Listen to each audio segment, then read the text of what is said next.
Hi, Nick Collier here, and this is my shop. Come join me. We'll have some fun. So we're just gonna scribe a circle here. Come on.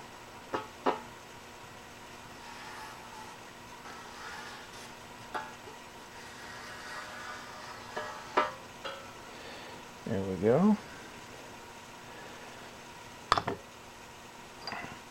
And then we're just gonna drill 3 holes, 1, 2, 3, and then put a disc in front of that. So let's divide those 3 holes up.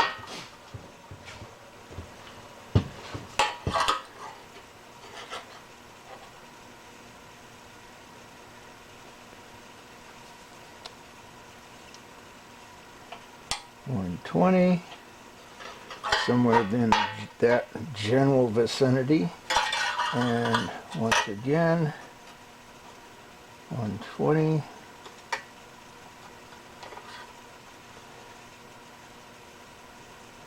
Oh, we got to do this the other $120.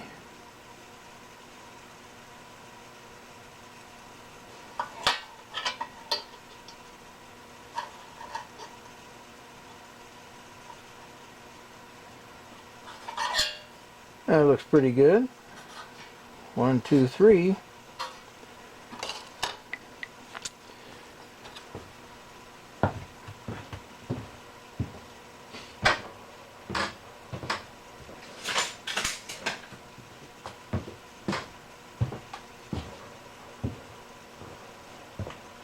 We'll take it over on the drill press and drill them out.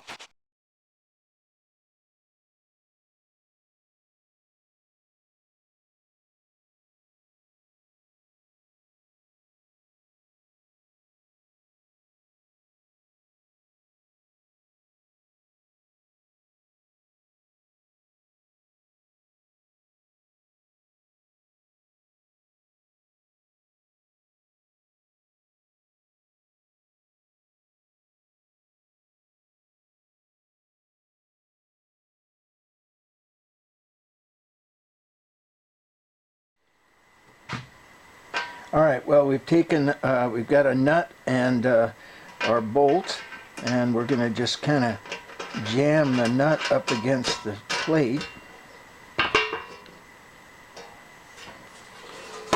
Flip it over, and we'll run a couple of beads or just spots into that plate. All right.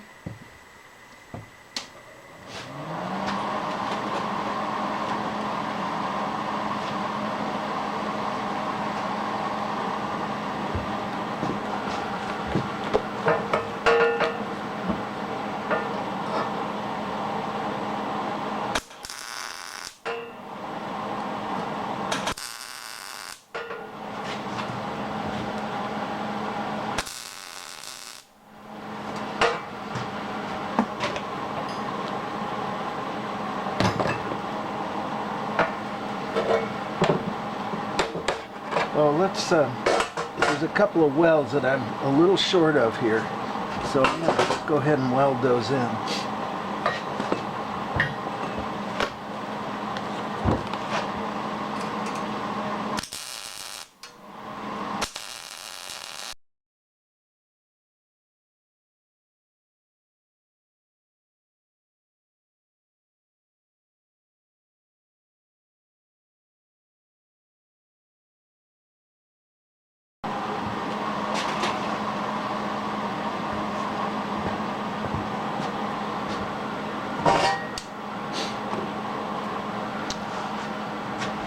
All right, now what we have left to do is to put some kind of handle in here so we can open and close the door.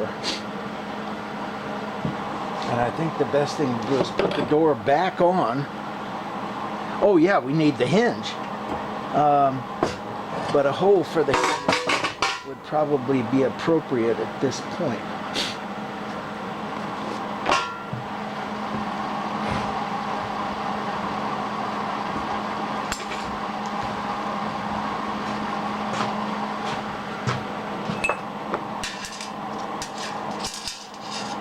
So we're going to come halfway. Looks like 17 and a half. So 8 3/4 would be right about there. 8 3/4.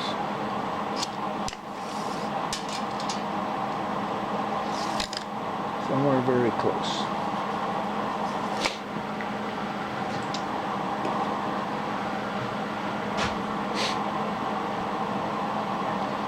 This is hot. I'm not going to deal with it right now because sure as hell I'm going to burn myself.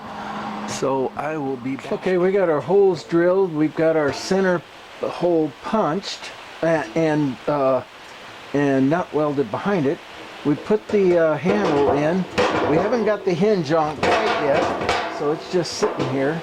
But for right now, we're going to go ahead and make our flue adjuster disc.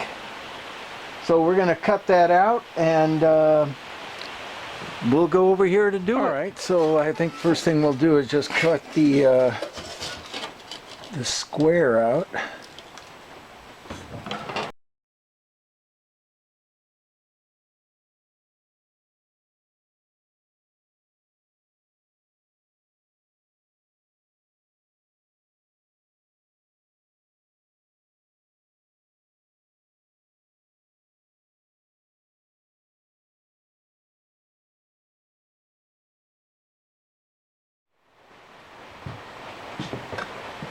All right, well, I made this little dapping block probably about 35 years ago.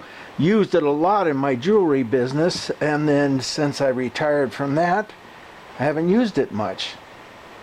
So we can use it today. We're going to flip that over. Actually, you know what? I think I'm going to just go grind that off.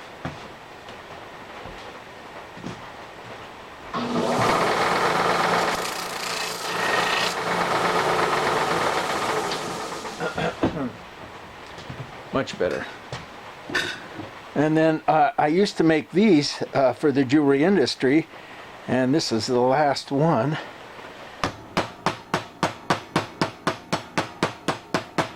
Okay, we're not going to make that much noise. Let's get on top of this. Bring you over to the anvil.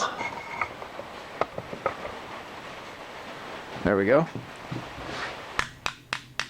Much quieter.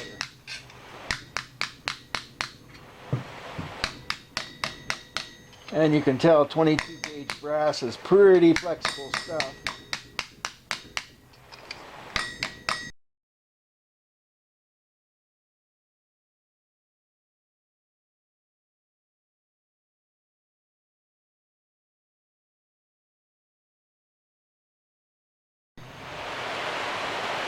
That's not too bad.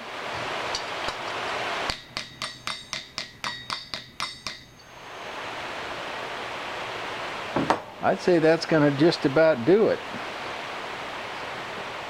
All right, let's take it over to the stove itself.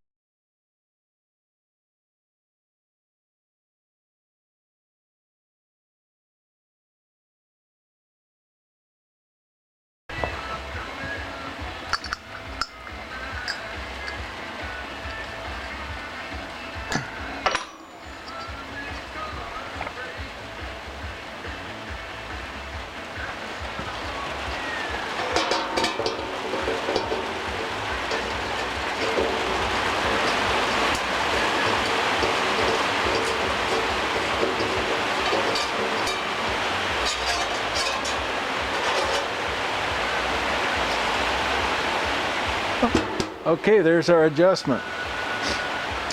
So let's put the hinge on and we'll call it a day.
before we go too far, let's just make sure this thing's gonna function.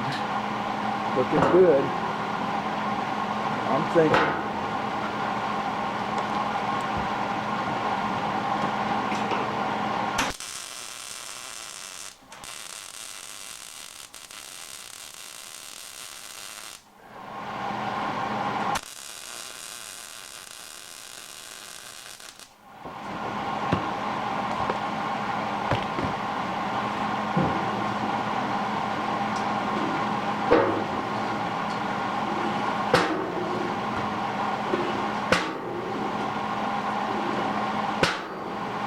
All right, let's bend this over.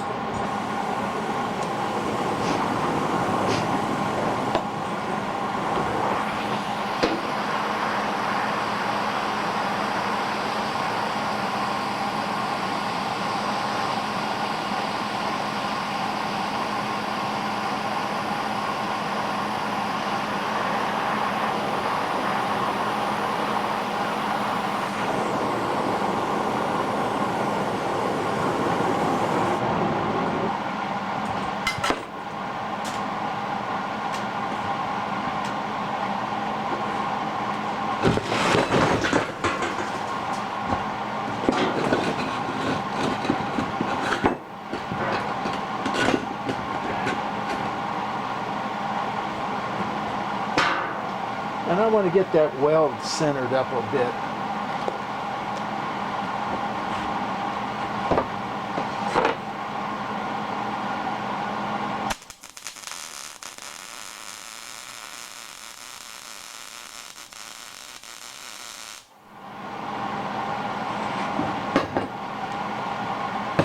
Just looks better.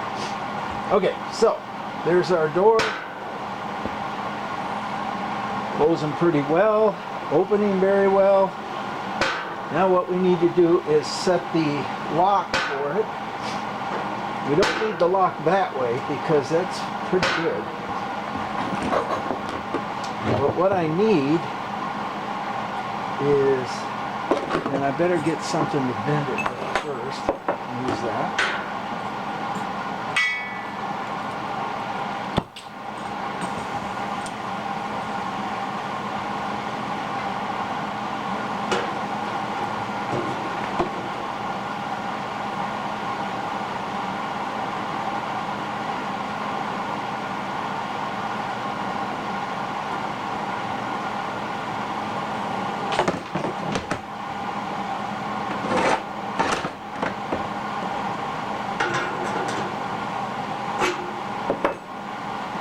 There is the problem. There lies the problem.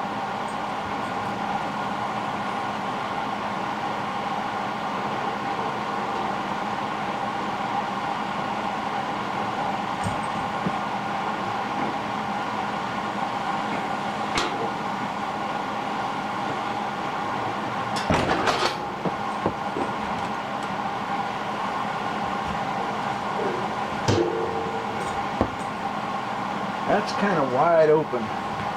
Let's get it a little bit more, a little bit closer to the action here.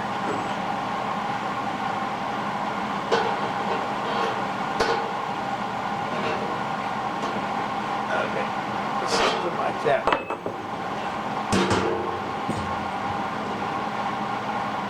Better, but not still not good enough.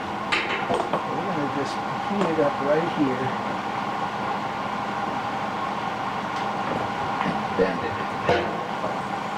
Something like that.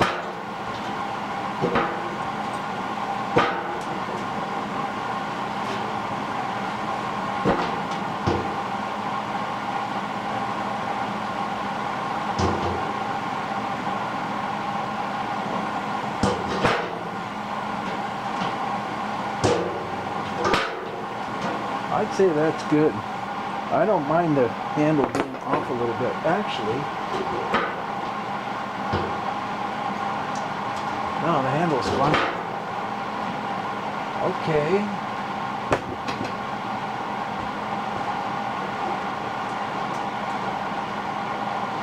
I'm thinking that looks pretty good. We need to build a grate inside, put the wood on, and then also I'm waiting for the stovepipe to show up.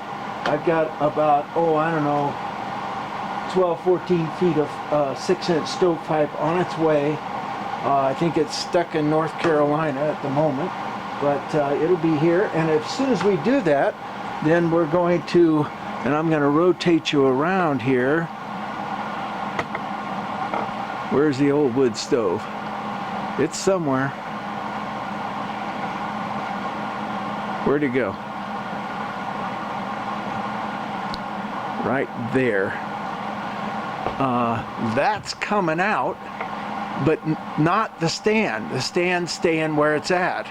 And then we're going to take this wood stove and just put it right on top of the stand and weld it in place, and we'll be set to go. So we got another probably 4 or 5 days or a week before the stovepipe shows up.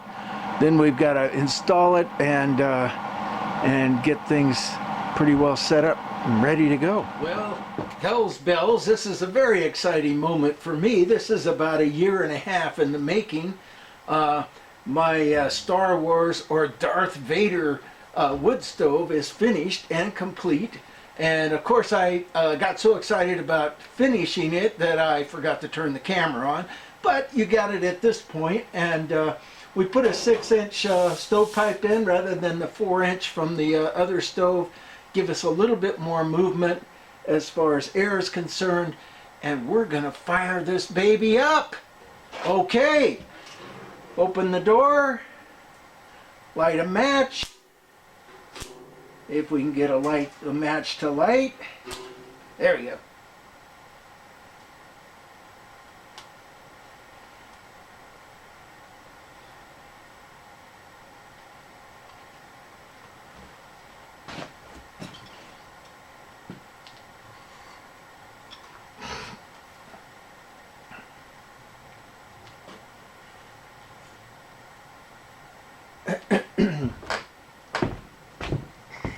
Let's bring you in a little closer.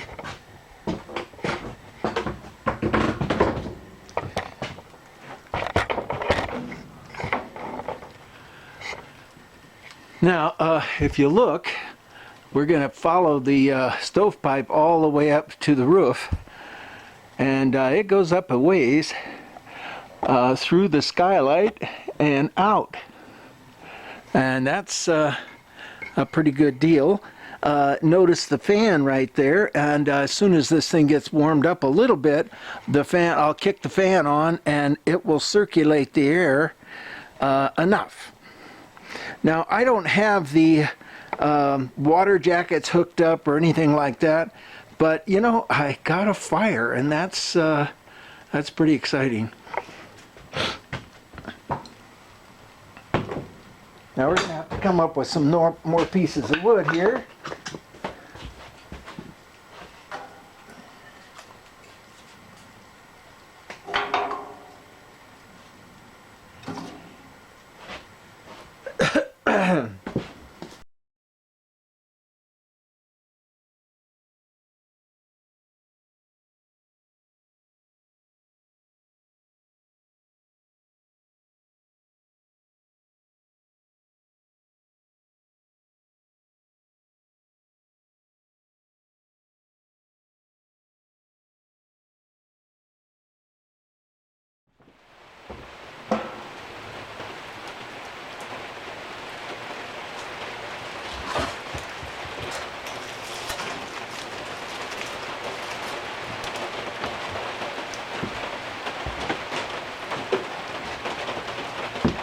Okay, the fire is all cranked up. The barn is actually warmer than it's ever been for a cold winter day, and we're putting out heat way out there.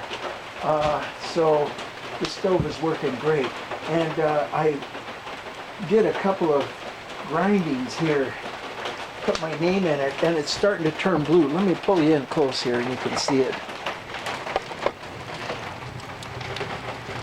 Let's see, where's it at? Oh, right there. Isn't that cool? Yeah, I like that.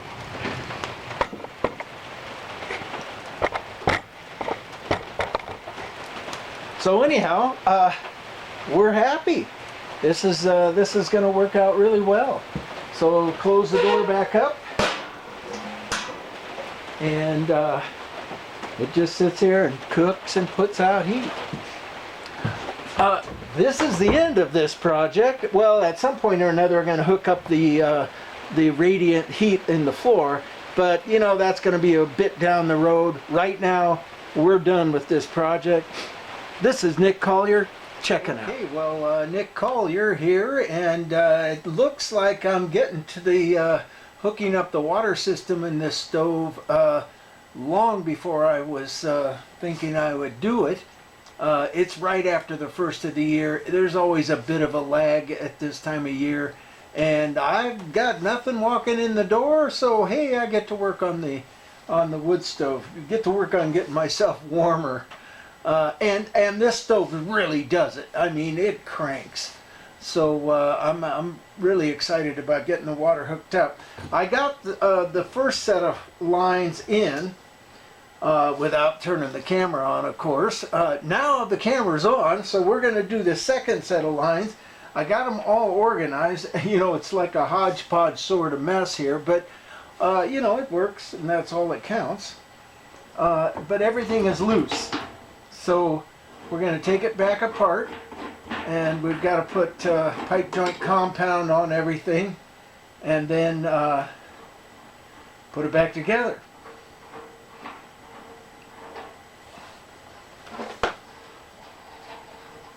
So you're probably going to get this part fast forwarded, but you'll have fun. We'll both have fun.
All right, well, this is the reason I built this stove, so I could take giant pieces of wood and slide them in there and have them fit.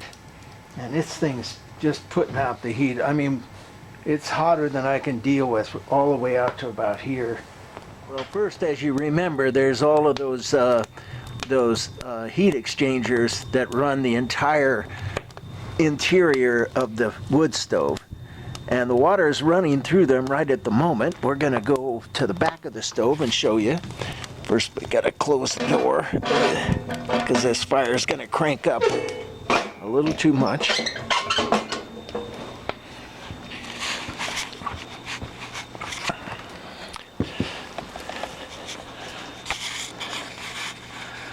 So here's the back of the stove, and you can see this is the inlet because it's freezing cold, and over here is the outlet, and it's nice and toasty warm, and it goes through the wood stove and then comes back out through there and then down into the floor, and you can see just a little bit of blue on the pipe here, and that blue pipe, that's 500 feet of pipe that just spreads throughout the floor, and the one reason why we have a wooden floor.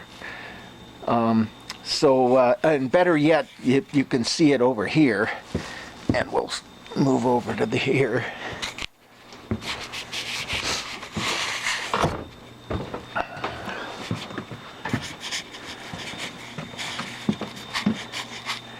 And you can see the pipe going back and forth underneath the floor and all the way over to